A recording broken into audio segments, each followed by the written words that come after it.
Hey, it's Dr. Patel here for this week's Facebook Live. Sorry about the delay. Hope you all are doing well. Um, Excited to talk about a topic that really recently came into mainstream. It's actually something that I talked about a few months ago, but I wanted to delve into a little bit more, and that is COVID back pain. So, what do I mean by that? Ellen DeGeneres started her show for the year and had a little monologue in which she talked about how she had COVID over in December, and one of the main symptoms that she had was actually back pain.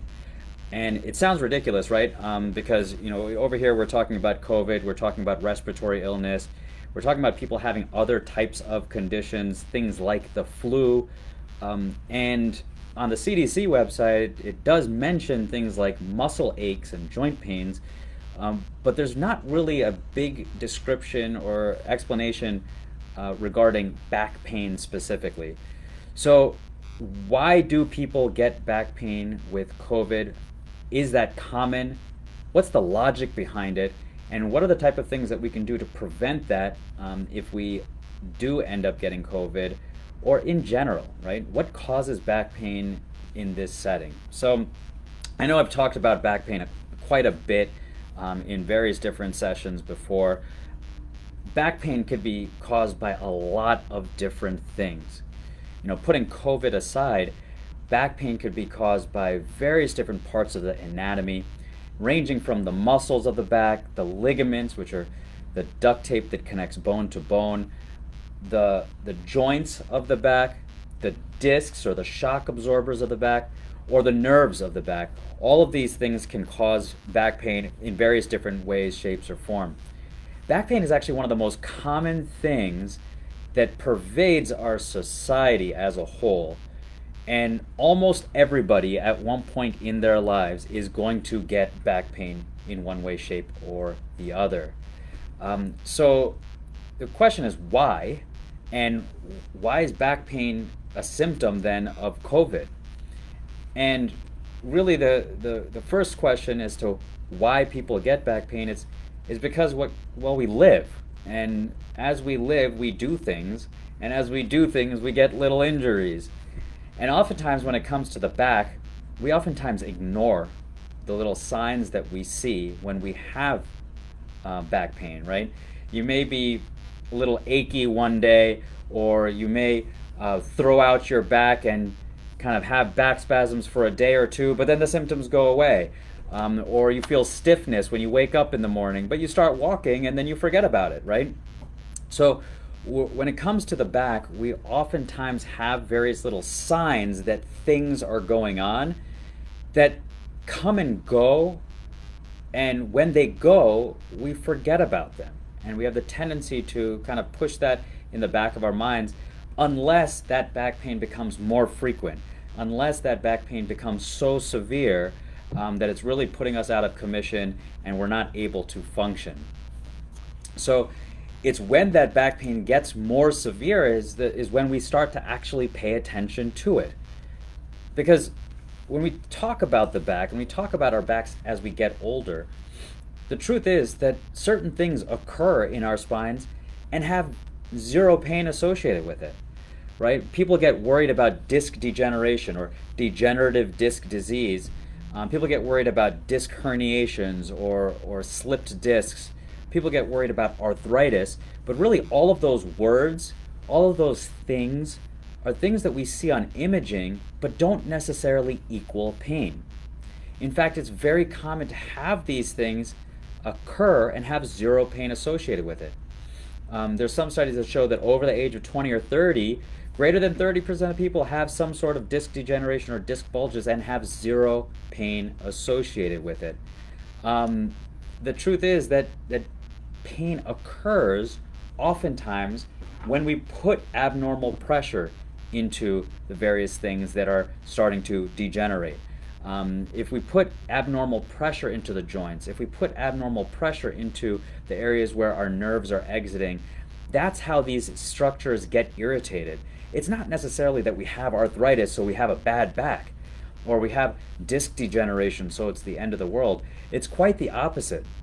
If we can get our body moving correctly, then oftentimes the pain actually goes away. So, what causes that inflammation or irritation in the back? This really goes into what is inflammation, right? Inflammation is actually the first part of healing.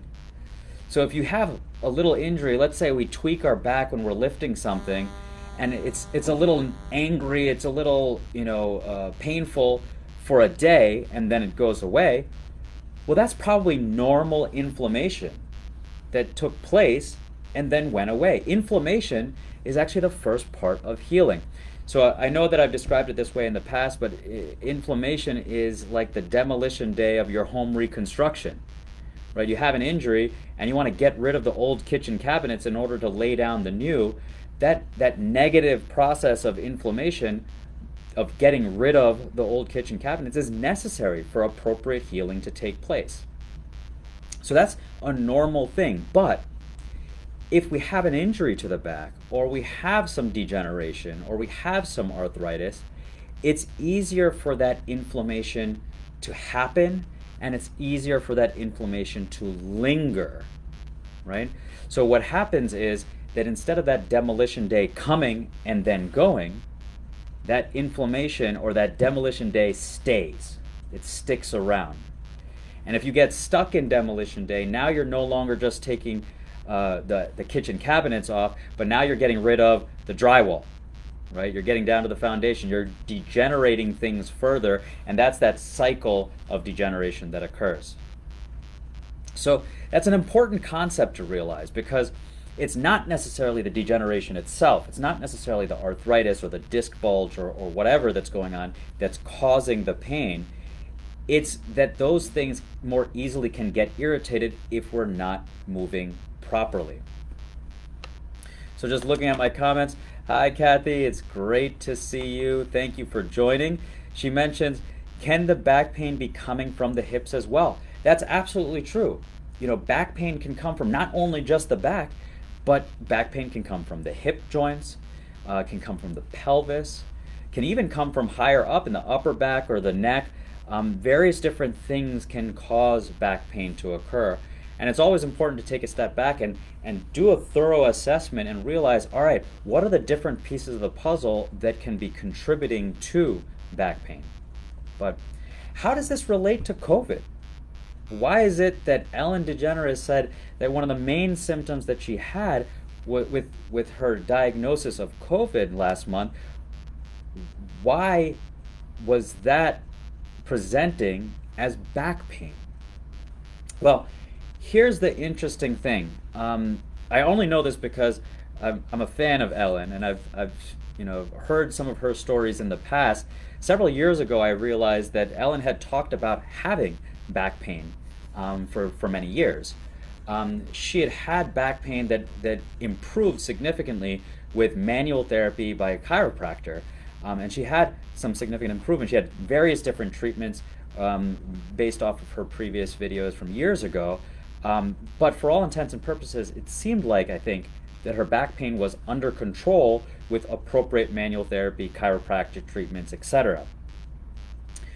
But when she got COVID, that back pain came back, and it came back with a vengeance. Why? Right? So what we do know about COVID is that COVID is a weird thing. The novel SARS-CoV-2 virus is weird that it actually causes a significant amount of inflammation throughout the body. It most commonly affects things like the lungs, but we know now that it can cause inflammation in various different areas, including blood vessels, causing things like heart issues and strokes, right? It has been shown to cause issues in multiple different systems, organ systems throughout the body. And one of the things that we've seen with COVID is increased muscle aches or joint pains. So why does that occur? And particularly for Ellen, why did that occur in her back? Well, what it comes down to is that she already had something going on in her back. She was already predisposed to have something going on as far as pain in her back. And when she was attacked by a virus that increases inflammation throughout the body, it really came down to an area that was already predisposed to inflammation now had fuel thrown on the fire, so to speak. So even though her back pain may have been quiet prior to her diagnosis of COVID, for all intents and purposes, she had had previous injuries. She had had stuff going on in the low back that was maintained with appropriate treatment, keeping the body moving in a correct fashion. But when something occurred that increased the inflammation throughout the body, that area of her body really became susceptible to increased inflammation. And that's the interesting thing about COVID is that, I've seen some patients that have had COVID in one way, shape, or form, whether it was severe or whether it was a milder version of the illness, and they had, increases in pain in various different areas. In some areas, it was their typical pain region. Oh, doc, my knee normally bothers me. When I had COVID, that was increased. But I've had patients that have had new pain occur because of COVID.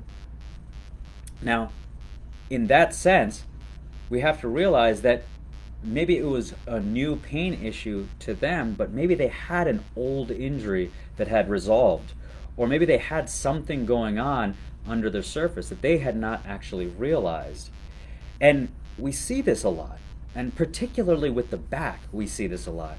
I have patients come to me all the time, doc, my knee is killing me. And I look at them and I examine them, and yeah, they've got stuff going on in the knee, but the underlying reason their knee is killing them is because something's going on in the low back that's actually causing them to move abnormally, causing them to put abnormal pressure into the knee, and that's why the knee is getting inflamed. That's why the knee is getting irritated. They didn't realize they had something going on in their back. They didn't have back pain or sciatica or anything along those lines going on. They may or may not have had something in the past, like, oh yeah, I remember that my back went out or something along those lines, but they had something subtle going on in the back that was actually contributing to their knee pain. And the same thing can occur with COVID. They may not necessarily think about their back because, yeah, it gets achy every once in a while, or yeah, I have some stiffness, but it goes away, or yeah, my back went out last year, or every year when I'm lifting weights, it goes out every once in a while, and I'm out of commission for a couple days, and then I ignore it, right? But basically, these are signs that something has been going on, and then something like COVID comes along, where it upregulates inflammation throughout the body, and boom, that area that was previously quote-unquote quiet gets angry.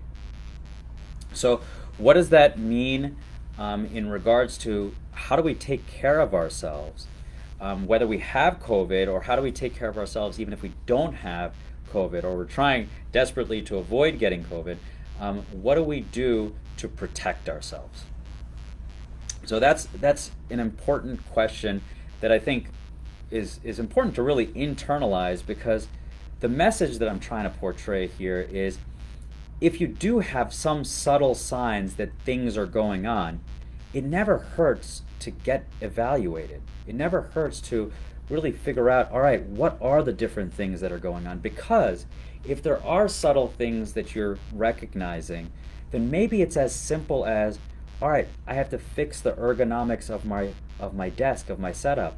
Or maybe I need to just do some exercise to focus on strengthening certain muscles so that I can move my body properly.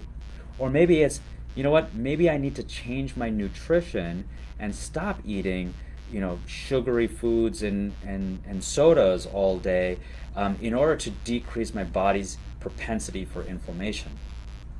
So the point in me saying this is, obviously we want to try to avoid COVID altogether, but especially here in California, but really across the country, it's a very high likelihood that you're gonna get COVID in one way, shape, or form, especially if you don't have access to the vaccine at this juncture. But if you are going to have something occur that causes increased inflammation in our body, we want to eliminate all other potential causes of pain or inflammation by really taking care of ourselves. Doing the appropriate exercises, having the appropriate nutrition, and seeing a professional if you do have things that are going on.